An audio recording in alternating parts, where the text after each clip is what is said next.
Welcome to Spider-Verse Minute, the tri-weekly podcast where we watch Spider-Man Into the Spider-Verse 1 minute at a time. I'm Sean Slater. And I'm his sister Caroline.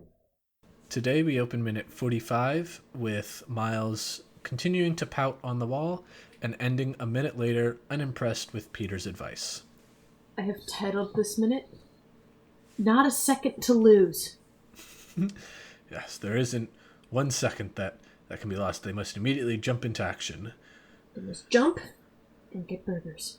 Yes. Which burgers honestly is a full-on mood. Yeah. I feel that. Really want to go get a burger right now, actually. Right! So I want to start this minute. Wait. But No, what's your title? I already told you. What is it? Not a second to lose. Oh yeah, that's right. I forgot.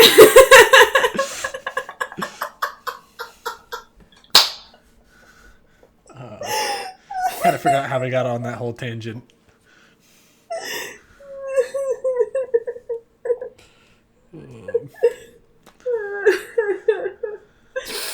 Anyway, as you were. I want to begin this minute by Peter denying his guilt. Yeah. So Miles is trying to make him feel guilty. And Peter is just like, and starts screaming into his arm. And this is another first for me of like actually understanding what he's saying. And I love how he's screaming, "Don't let him win." Yeah. And literally the next line is, "Okay, kid, you win." Yeah. And like, a great thing about this is like they, for such a simple scene that this week's been like a very simple scene of just like, it's a walk and talk. Mm-hmm. You wouldn't think that those were hard to do, but they went through this, like, how to cut this scene and the next scene coming up in the diner. They went through a lot of different iterations of like how to get this scene to flow right. And just like, okay, do we have him scream into his arm? Do we have him scream at the sky? Like that, there was different options they had there. And I just imagined Peter B screaming at the sky, "Don't let him win," and it's very Planet of the Apes-y, but I kind of love it. Yeah. And it is that kind of thing, like, how do you get the right bit of like funny in the beginning, and how do you transition it into this more serious tone that they're going with here, or like at the end of this part of the scene. And like that is, you can write the words on the page. That's easy to get them down. And even getting words that don't sound janky is also like, when I'm watching TV, I'm always like, I could write a better story, but I can't put the words on how, like, I can write a better outline, but at least I feel like I can write a better outline. You could get the concept I can't. down, but when it comes to actual dialogue and stuff, not. Yeah, I cannot do that at all. No, Yeah. It's not even a strong suit. There is no suit at all. I am. There is nothing there. Yeah. I do not know how to make people talk right. I have been told multiple times by teachers, it's like, "Oh, you have great ideas. You should like think of like maybe writing your own material to do things, as an actor." I don't like the way I said that, but one of the things as an actor is like you create your own material, and I've talked with teachers and even other students about and other actors, like, some ideas that like I think would be cool and stuff. I'm like, "Oh my gosh, yeah!" They're like, "You should write that." I'm like, "Are you kidding? I can't write dialogue." Yeah, like, I know. No. Speak good myself. How I make other people speak good? No, it sounds weird. I can write a fiction. Like, give me a book. I can write a pretty decent first draft of the book. You want me to write a screenplay? No, just no.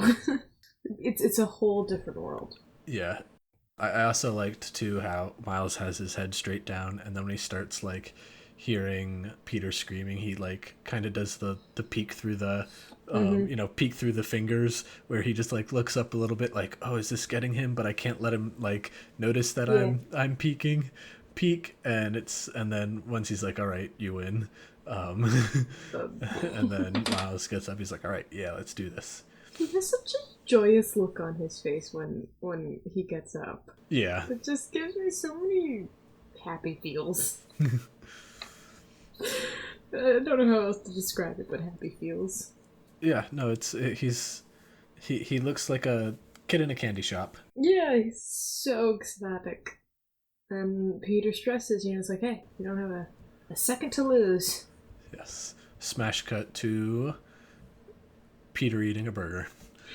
Which, shout out to the animators, because those burgers look really good. And I'm like, why is this place in New York? I also like go there. When he bites into it, some ketchup splashes onto the screen. I didn't see it splash on the screen. Yeah, it's only up there for a little bit, but it like splashes onto the fourth wall, and it stays there for a little bit, and then, when they cut away, it goes away.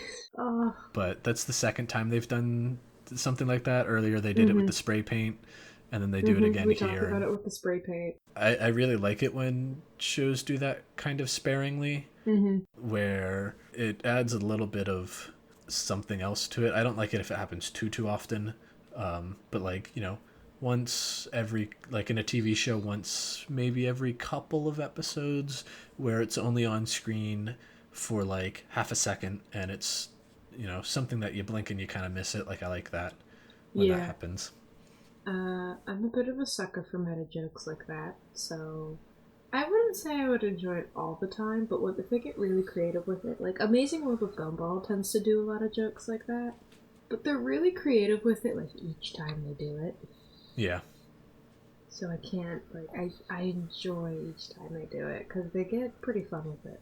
So, real quick. Yeah. In the alt scenes, this is like, another one of those massive changes they made, where originally, or in the alternate scenes, it cuts to a shot of them outside of the diner, and then it like zooms in a little bit, and then it cuts to the bite, so it's like a 2-second difference. But I think cutting straight to the burger punches that joke home a lot harder. So much harder. Like, okay, not a second to lose, and then you get this like the screen is full of the burger versus, oh, it's just a diner. Like, it's still the same joke, but going to the burger is a much better joke. Yeah, and the best part about it too is like, it's not even like he's eating the burger quick, like, no, I need to eat something. He is like savoring it. Yeah. I mean, he still eats it fast, don't get me wrong, but he's savoring that burger. I mean, using your spider powers does burn a lot of calories, so traveling through dimensions. Yeah, that really, too. Like, you need to refuel after that. He's been through a lot. He traveled through a different dimension. He found out he was dead. He saw his ex-wife. He got hit in the face multiple times by many objects. Yeah, I wonder if this is I'm guessing this is the first like big meal he's had since he's got here too, because I think it's been like at least a day or two, probably more, since he was catapulted in. Let's see. Okay, so he got catapulted in when it was announced that Peter had died. Yeah. So that's when he got catapulted in. Then there was at least a day had gone by. Because then you have the funeral. You have Miles jumping through the building, and then we see him later at the cemetery that night, assuming it's that night. So at minimum, it's a day. Yeah, probably 2, maybe 3. Yeah, 2 or 3 since he came here. I will say, there are a lot of cheap pizza places in the city, and... Yeah, but he's not exactly liquid right now, which means he has no money that works on this earth. So he'd be dumpster diving. But there's also a lot of places to do that. I was going to say there's begging. But yeah, I do love like I said, he's not exactly liquid right now. I love that. You have money, right? Like, this 14-year-old kid's going to have enough. I love the line. I do just genuinely like the line. I'm not very liquid right now. I'm like, who says that? Yeah. Like, it feels like a very, like... fake businessman kind of thing right? To say. That, or even more of like just that is like a generational slang term. Yeah. Like when I tease that's what his Dad earth about, says. Like, yeah, or like when I tease Dad about, when he calls flash drives memory sticks, I'm like, no one calls them that anymore. Yeah. Like, they're called flash drives nowadays, Dad. I'm like, those things kind of crack me up.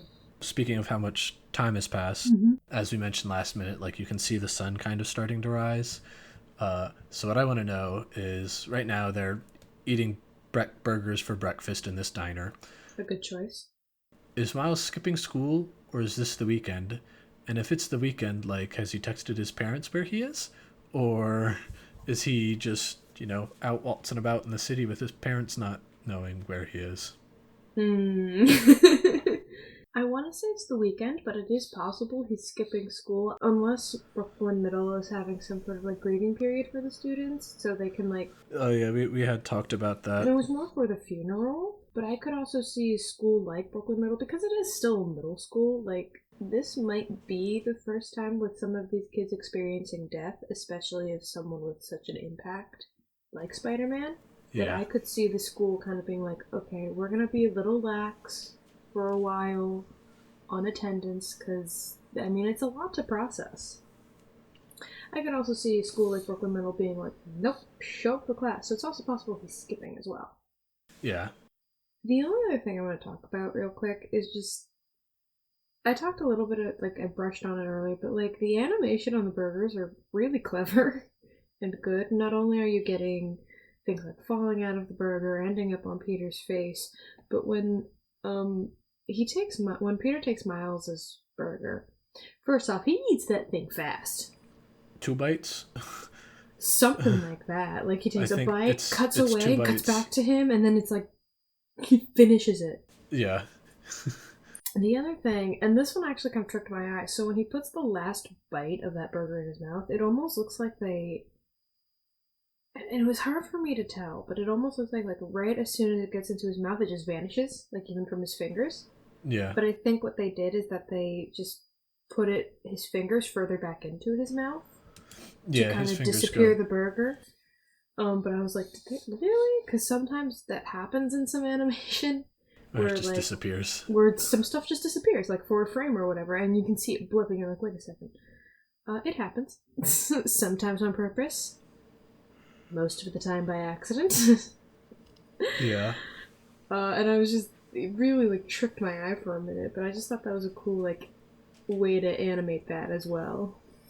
Yeah, he does eat that really fast, and there was a cool video that one of the animators had posted that showed her doing the reference shots for this scene. And so it's just her with like over exaggerating and eating a burger and doing different poses and whatnot. It was pretty nifty. Oh, that's so cool. Yeah, I also love when Miles asks for advice from Peter, and Peter tells Miles to disinfect the mask. Yeah, he's like, disinfect the mask and use baby powder in the suit, and like that's all the advice he has for him. I think it was something else, but I could be forgetting. No, it was like use baby powder heavy on the joints. That's right.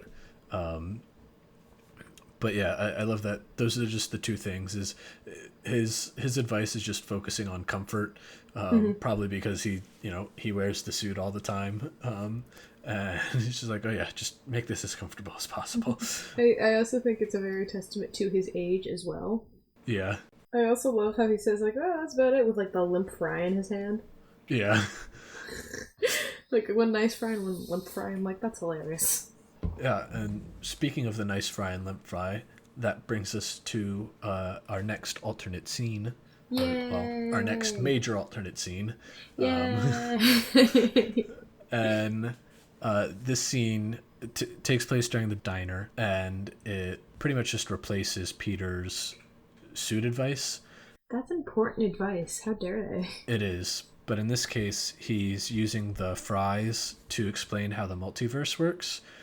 And so he takes his fries and like dumps them onto the table, and then picks up that soggy fry, and he's like, look at this fry. It's soggy, undercooked, weird, it's gross. It wants to grow up and be a better universe.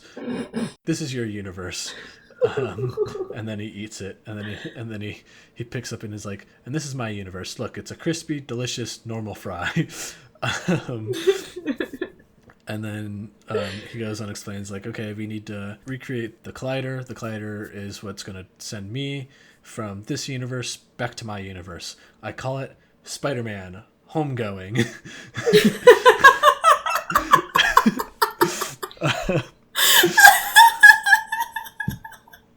And then it cuts to him, and then the next thing he says is he tells Miles to look up where Alchemex is, which is a couple seconds into the next minute. And you don't get a clean look of it here, but you'll notice in the beginning of the next minute, I'm going to cheat a little bit, but you'll see on the table the fries tipped over and scattered about the table.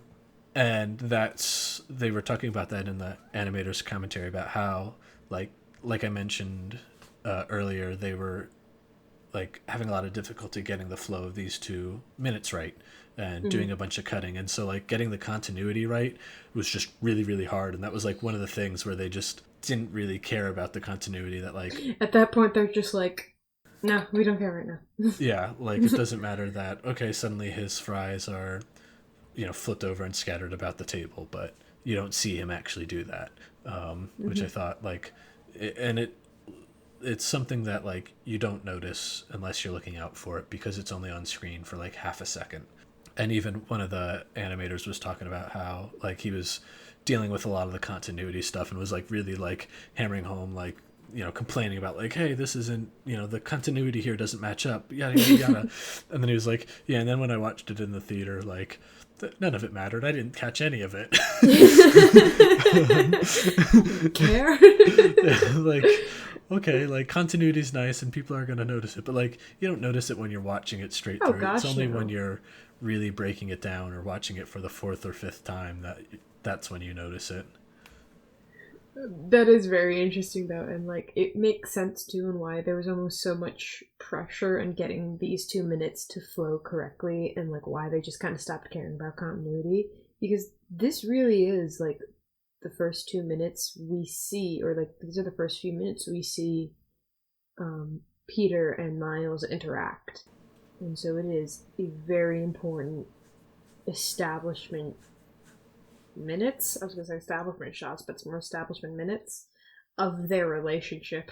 These past 3 scenes are the scenes that set up their relationship moving forward throughout the rest of the movie. So yeah, so it's crucial that they get it right, and I think they did. Yeah, I agree. Yeah. So do you have anything else about the alternate scene or anything about No, like I said, movie? this was another quick alternate scene. It was, on the shorter side. Thank you all for listening, and we will catch you next week with new episodes.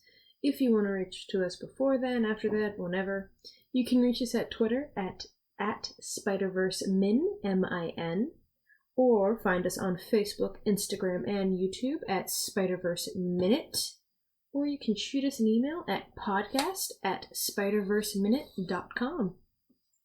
Thanks for listening. Bye.